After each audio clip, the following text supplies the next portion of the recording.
What's up, riders? Old Man Ronin here. Welcome back to the channel. Do you want to see my top 5 things that'll make the Royal Enfield Meteor 350 the perfect long-distance touring bike? Well, you need to stay tuned.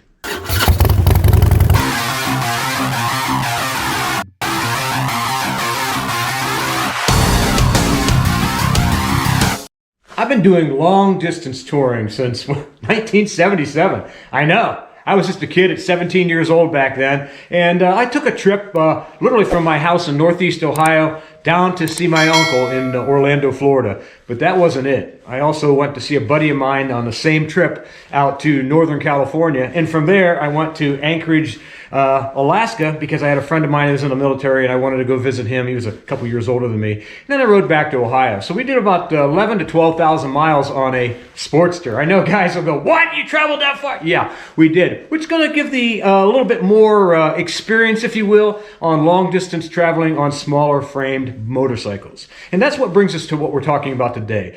A long distance capability of the Meteor 350. And I think there's going to be some really interesting modifications and or accessories that you're going to see here.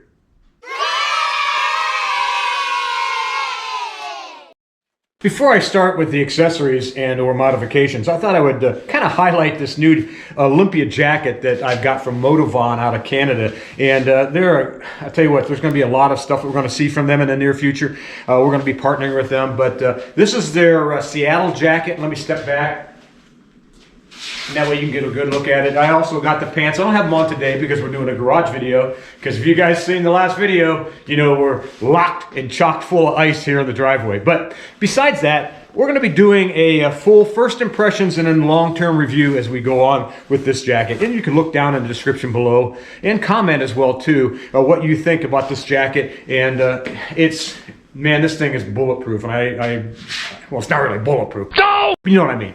It does have a lot more abrasion resistance, and it's really cool. But you're going to be seeing a whole video on that coming up in the very, very near future. One of the very first things you want to think about when you're doing long distance touring is comfortability. Now, I really believe that the Meteor 350 has a nice seat to begin with, but they do offer touring seats, but that's not what I would change. That wouldn't be in my top 10. One of my top 10s would be larger handlebars or mini apes. And let me show you why. Given my height, being over 6'2", my arms might be a little bit longer than most people, and you can see how I'm stretching my arms out here, how I like it a little bit higher. That's the most comfortable position for me to be. A little bit more forward and a little bit higher, and that's actually a perfect way to cruise. Most of my other bikes have that already, and that's why it'd be one of the first things I change. Number 4 would be wide rear pegs for Iron Lady, because I'll tell you, those wide pegs in the front or mini floorboards in the front, they really do a good job as making you more comfortable. And I think that a wide rear peg would be ideal for not only having Iron Lady be a lot more comfortable on long rides, but also it would be very good in case I wanted to sit on the back and let Iron Lady ride up front.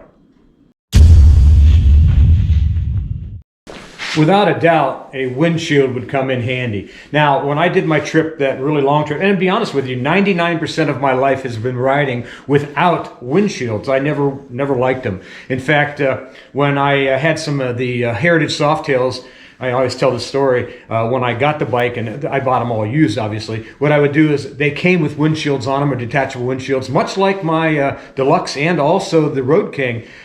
Basically, I took them off and set them there in the shop or the garage or wherever, and I didn't put them on until the day I sold them. Now, I have to admit, I do use the Road King windshield. I actually bought a police version, which is a few inches taller, that takes the wind directly over top of you. You can actually sit behind it without any problem in rain. But the older I get, it's not about the buffeting, it's about the rain and the sleet and stuff like that. I want to keep it off of me. I don't really get bothered by buffeting. I'm not that guy. Like I said, I've been riding my entire life without windshields.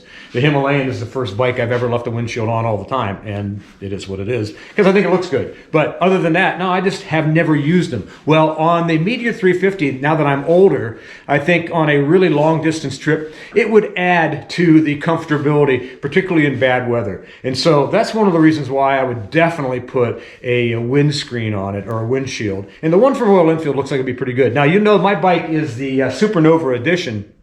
But it did not come with a windshield on because there's some issues with U.S. laws, and it is what it is. Things the way they are today, you never know what's going to happen. But what I'm saying is I would probably get a windshield, either the Royal Enfield, if they finally get them approved in the United States, or an aftermarket like from Memphis Shades or someplace like that.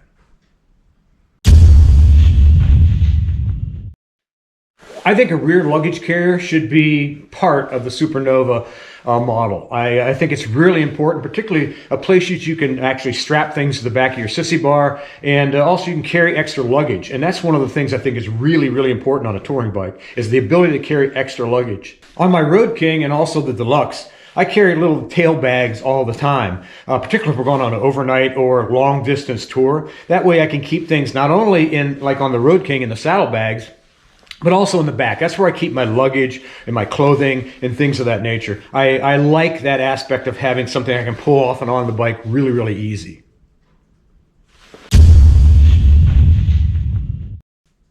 If you haven't guessed it, it's saddlebags. And I'll tell you what, I talk about this all the time when I'm riding the Meteor. Man, I wish the bike had saddlebags.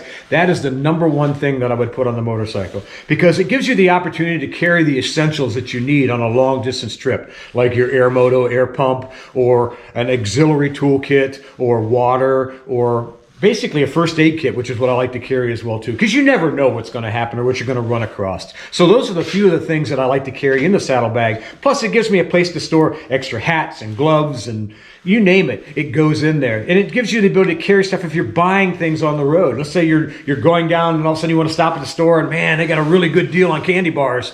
I'm going to stop and get one. And it's also a good place to carry an extra fuel bottle as well too.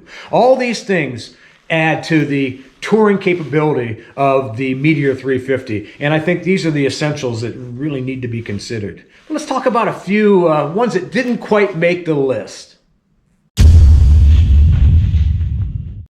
Well, one of the things I think is really important as a backup is like a little cooler. And I carry these. These happen to be Willie and Maxx. Kemimoto makes some.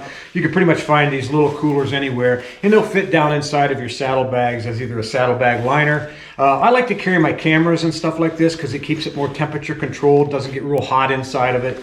And so that's why I like to keep a little cooler on hand all the time. And I think this is an essential accessory. It didn't make the top 5, but it does add to having a really good kit put together. And like I said, I like coolers. I know some of you guys are going to say, well, I include this and I include that and I include this. Well, and that's great for you. These are my top 5 long distance touring modifications or accessories. I do have stuff that I carry every day, and we're going to do a separate video on that down the road called my everyday carry for my motorcycles.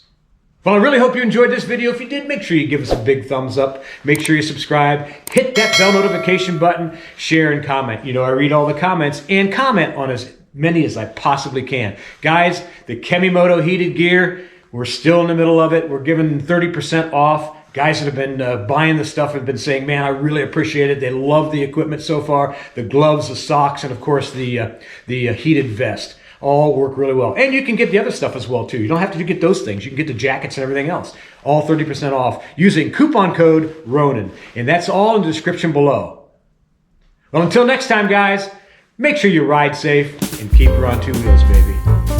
Get out there and tour on your Meteor 350 or any other small motorcycle.